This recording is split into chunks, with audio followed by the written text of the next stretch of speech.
At some point in your life, you have to come to accept the fact that your buildings, well, they're not going to look like this. Why? Because you don't have 30 hours to spend painting up a single building. But what can you do with 30 minutes? Well, a whole heck of a lot. I'm Jason, the creator of the Tabletop Battlefield. Let's speed paint one of the mausoleums from the brand new Gardens of Sigmarite Mausoleum. Corpsewrack Mausoleum from Warhammer Age of Sigmar WarCry.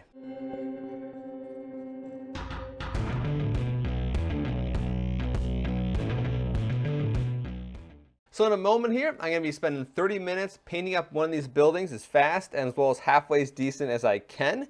There are two caveats here before I get started. One is that the building's already going to be primed in Wraithbone from Games Workshop's Citadel line of paints. And two, the time does not involve drying time. It's 30 minutes of active painting time. So in addition to the miniature, I'm going to be using mostly a dry brush. I've got one from the Army Painters War Paint series. But I'm also going to be using an Artificer Layer extra small brush from Games Workshop's Citadel line of paint products. Then one more thing we've got, of course, is a wet palette. I always use these on most of my miniatures. And I think with that, we're ready to get started. So prior to the painting process, I've got this miniature, or this terrain piece, primed in Wraithbone. That's one of the new primers to go along with Contrast Paints from Games Workshop's Citadel line of paints. And therefore our first layer is going to be Talisar Blue, one of the contrast colors. Now, the color you want to choose depends on the final shade of your building. So since I'm going for the look of an old stone building that may have had a blue paint on it at some point, I'm using blue contrast paint. But of course, maybe you want red or green or whatever you choose. Either way, 30 minutes are on the clock. Let's give this thing a very thin coating of the contrast paint.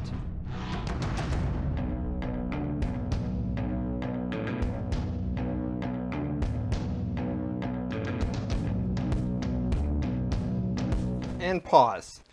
So at this point here, you have to make a decision. You can either wait for the contrast paints to dry, or you can move on to the next step right away. I'm going to wait about 10 minutes for the contrast paints to dry. And here's why you would choose one way or the other.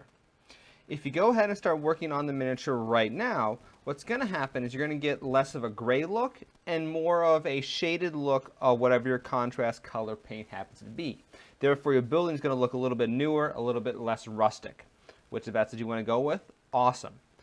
If you want to get more of a worn down look to where the blue paint, which is what the building would have originally been in, is more worn down and mostly faded and lost, wait for the contrast paint to dry, or do kind of a mixture of the two, wait a few minutes, whatever you like. Also note, you don't need to have the miniature fully covered. There's tons of primer still showing through because it was a super fast job, but that's perfectly fine for this type of painting style. Just as a general rule with art, there is a bit of a trust in yourself that the final work is going to look really cool, even though the intermediate steps may look kind of crummy. It's time for the next step where we're going to apply the main colors of the building. For the brick, or the rock, stone, whatever you want to call it, I'm going to be using Dawnstone Gray from Games Workshop's Citadel line of paints. And for the roof, to get a metal effect, I'm using Lead Belcher from Citadel's line of paints. For this part, I'm going to be using a dry brush, but I'm not really going to be dry brushing. I'm going to take a small amount of paint on my dry brush, and I'm going to do strokes like circular strokes or crisscross strokes just to spread the paint all around. Now, as for how much of each color you want to apply, it's kind of up to you. Once again, more gray means more of stone, more of a worn down look, whereas less gray means you see more of the blue and therefore get a little bit more newer, fresher look. Let's go.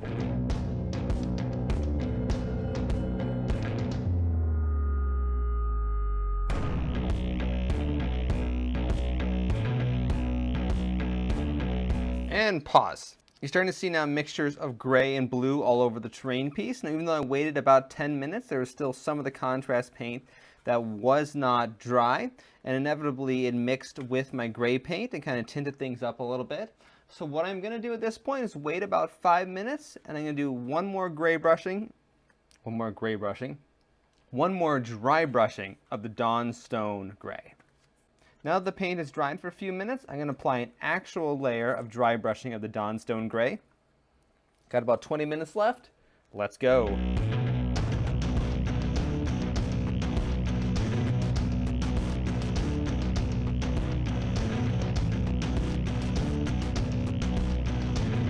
pause. I just put a little bit more gray down on the terrain piece, but now we're gonna make it really dark stone. And for that, time for a ton of washes. In this case, we're using non-oil from Games Workshop Citadel line of paints.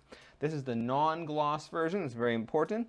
I'm gonna pretty much soak this entire miniature in this wash. So this process is definitely going to cover up the silver, or this process is going to darken the silver, it's going to darken the gray, of course it's going to darken the contrast paint, and it's going to cover up any areas of the miniature that have not basically had the primer covered up yet. So here we go.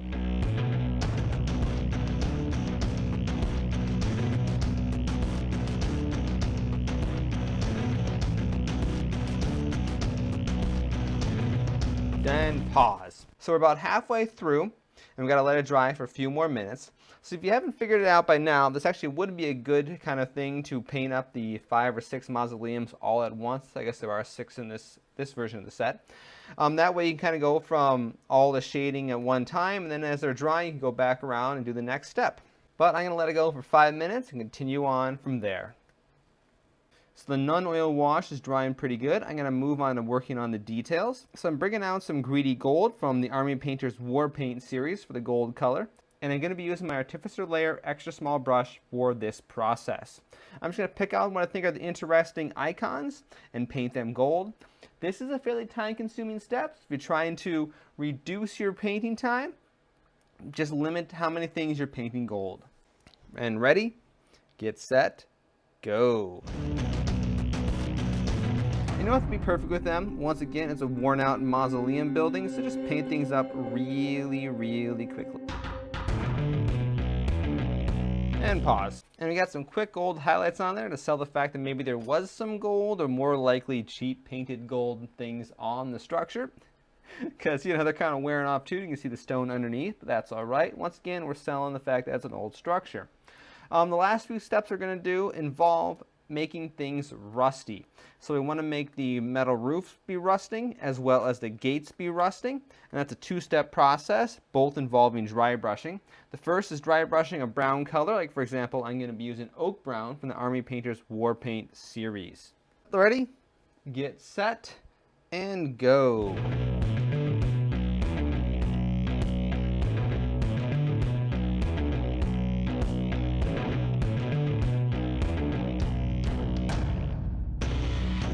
Pause. So now to make sure this brown color just applied is rust and not dirt, we're going to apply a little bit of orange to it. So I'm going to dry brush a very faint orange coat into it.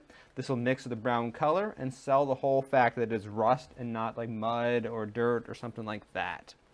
For the orange color, I'm going to be using Troll Slayer Orange from Games Workshop Citadel line of paints. And let's get ready to resume the process. Ready, set, go.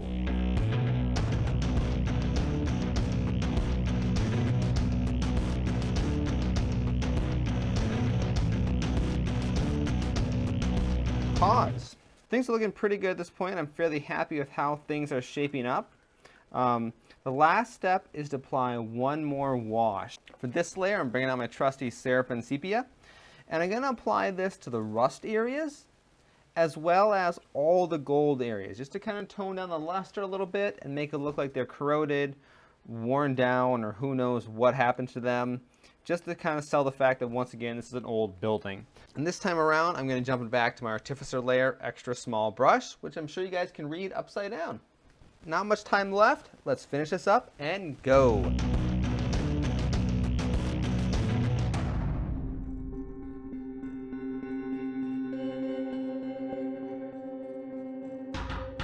Done! Let's let it dry and see how things turned out. And with 30 minutes of active painting time, well, you've got a halfway decent looking building ready to go for your battlefield. Now, you're not going to be winning any awards with this painting technique because, you know, it's fast and quick and it's all about making a dirty, disgusting look. But this is much better than having just bare gray plastic and a whole bunch of whiny excuses as to why you have a whole bunch of bare gray plastic. And of course, you can always take additional time as needed to go back, clean up some of the mistakes, make things look a little bit nicer.